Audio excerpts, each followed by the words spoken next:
Welcome back. We're discussing the situation on the Plateau, finding peace. Mr. Dati, yes. In that film we saw, the militaries talk about people arrested and all of that. You said the government is pursuing backroom channels to ensure that civil relations are maintained. But you also know that at a certain time, some youths protested. I think that you mentioned that earlier. Then about 500 women protested as well about the presence of the military in their compound. They call that their ancestral pond. But Kate called it a mining crater. Well, these ancestral... And the failure of government to do what it's supposed to do as regards the craters, which she says are many across the state. Well, calling it an ancestral whatever is very laughable. We're not the ones. It's because the women. Yeah, the fact remains that they protested when the military wanted to evacuate that pond. And the reason why they protested is what is unraveling with the discoveries being made. And it means that people have things to hide. You can't have a religious pond which was just created out of economic or commercial activity. So that all goes to show the hypocrisy of people trying to hide criminality. And that is one of the issues we are facing, that we have a situation where people believe that if this is a thief, he's my brother, I should be covered. Or if this is a killer, he's my brother, I should cover him. And that is but the justice system does not look at that. That is why you have this thing that blinds, irrespective of tribe or religion or creed. The truth must be said. So if there is any suspicion, you should allow investigation to go on. And what we are seeing today is beginning to unravel a lot of things that are already there, and is even going to show why were these innocent women sent to go and protest against a simple investigation. So there is a lot of hide and seek in this place, which is being driven by political interest from that locality. But what's the role of the police in all of this? Because the civil government. Yes, the police. That's the police part of the investigation, because the citizens know the police, they don't know the military. Yes, if you look at the clip, you see the police are there, the VIOs, is the equipment that is being used to even evacuate, and other agencies. It's a joint operation, because to evacuate water, it requires a lot of expertise that even the military must lean on to get that done. But that is purely a military affair. I don't want to get into it. But the process, where I'm saying is that our back channel on communication with the military has softened the kind of reaction we will have found from the military, which has over the years been seen in Zakibiam and other places where such issues happen. So we are also talking and ensuring that whatever investigation they are making will not trample on the fundamental human rights of the innocent members of the public who find themselves residing in that area. But, that in itself also goes to show that because the pond is not very far from the immediate past governor of Plateau State, it's not very far from his house.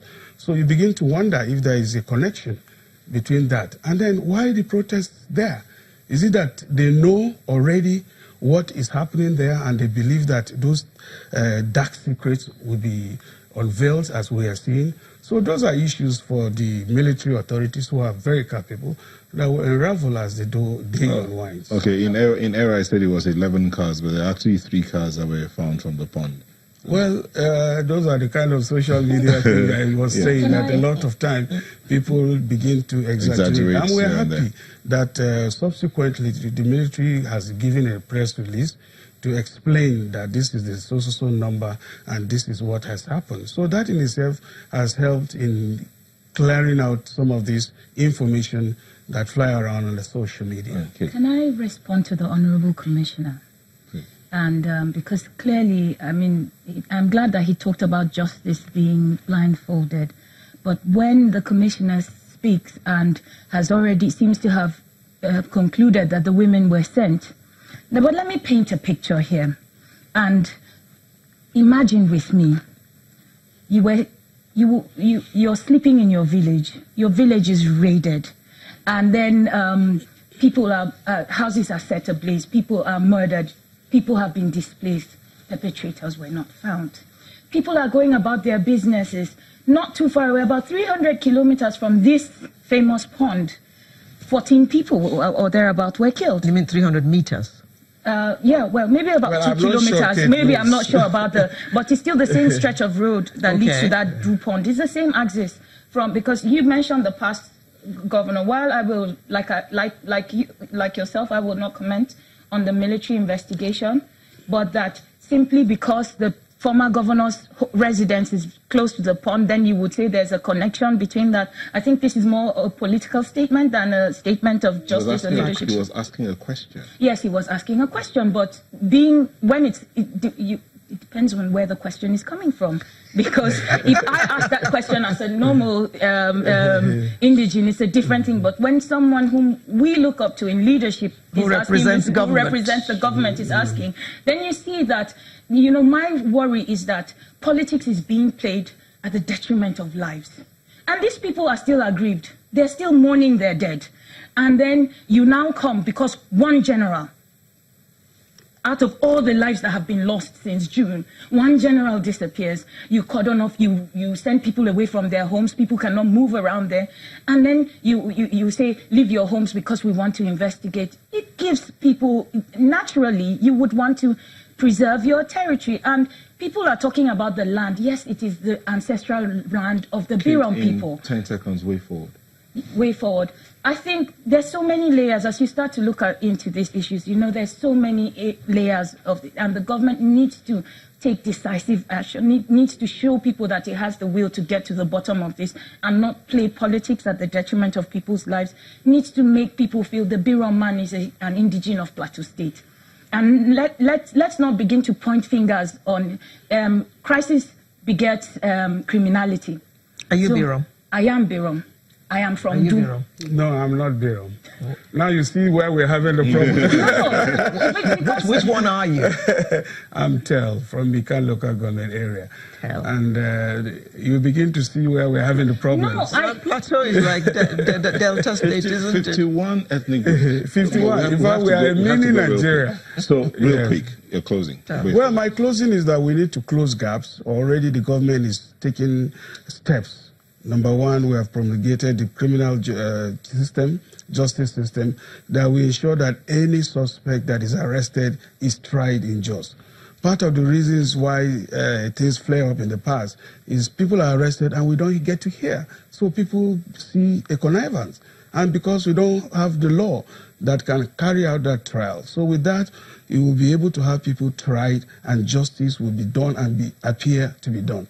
Secondly, with the dialogues that are ongoing, just yesterday, the Catholic Archbishop of Jos, Bishop Kaigama, was there in audience with Gongon Jos and other interest groups to be able to find solutions because there are different layers of solutions. Apart from the government, the dialogue that's been done by government, the religious leaders are also being encouraged to step in because it affects all of us.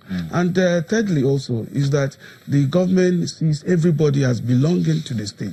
And giving everybody a sense of belonging does not discriminate against anybody. Like she will bear witness, the Secretary to the State Government is Birom. We have a lot of people in the government. So this narrative that there's a discrimination is totally untrue. Because we believe that Plateau belongs to everybody. And that what makes us unique is the diversity. So when you put that diversity into the mix, it means that you from Edo or Delta, when you come, you will feel at home. Okay. Because you have a lot of mix. So I want to invite. You want to invite us to. I want to invite you to come.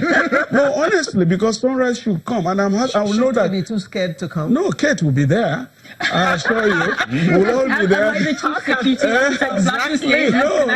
No, I mean, you will be there so that we can have a program like this. You see, we need to look at the state beyond this regime or that regime or this tribe. It's Plateau. It's about Plateau. Okay.